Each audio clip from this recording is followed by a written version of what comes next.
একজন শিক্ষক বলতেন, জীবনে যা কিছু করো না কেন নিজের সুখের চাবিকাঠি অন্যের হাতে তুলে দিও না। কখনো কারোর উপর এত বেশি নির্ভরশীল হবে না যে তাদের সামান্য অবহেলায় তোমার মন খারাপ হয়ে যায়, বিশেষ করে মানসিকভাবে। আসসালামু আলাইকুম রহমতুল্লাহ। সুপ্রিয় দর্শক, আবার চলে আসলাম নতুন একটা ভিডিও নিয়ে। তাই ভিডিওটি না টেনে সম্পূর্ণ দেখবেন। আর আমার ইউটিউব চ্যানেলে নতুন হয়ে থাকলে চ্যানেলটি সাবস্ক্রাইব করে আমার সঙ্গে থাকবেন। আর যদি ফেসবুক পেজ থেকে দেখে থাকেন, পেজটি ফলো দিয়ে আমার সঙ্গে থাকবেন ইনশাআল্লাহ। তোমার মন খারাপ, তাহলে হেমন্তের গান শোনো। নিজের জন্য এক কাপ ধোয়া ওঠা কফি বানাও।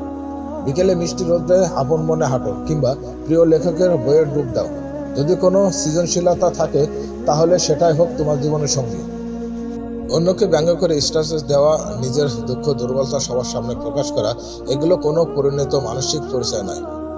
খুব বেশি একা লাগলে বা মন খারাপ হলে ঘর অন্ধকার করে কিছুক্ষণ চুপচাপ বসে থাকো আর প্রার্থনা করো।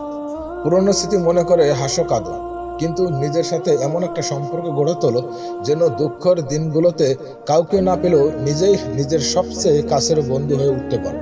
যদি কখনো কাজে সফল হও, নিজেকে পুরস্কৃত করো। যদি ব্যর্থ হও, নিজের সাথেই একটু অভিমান করো, কিন্তু হাল ছেড়বে না। তবে কখনোই অন্যের চোখে নিজেই পারফরমেন্স খোঁজার ভুল করো না, কারণ মানুষ সবসময় তোমার গুণের চেয়ে তোমার ত্রুটিগুলোই দেখতে বেশি পছন্দ করবে। তুমি যদি পারো সেটাই যথেষ্ট। একা রেস্টুরেন্টে বসে খাওয়াটাই স্বাভাবিক মনে করো। একা পার্কে বসে সময় কাটানো যেন হাস্যকর না লাগে।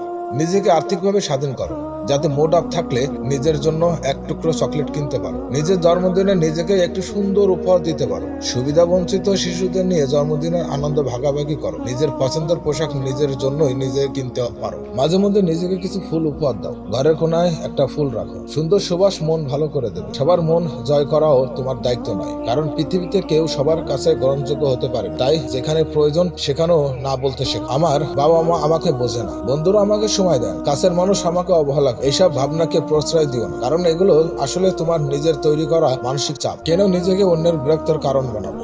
বরং এমন এক ব্যক্তিত্ব গড়ে তোলো যাতে তোমার উপস্থিতি সম্মানের অনুভূতি সৃষ্টি করে।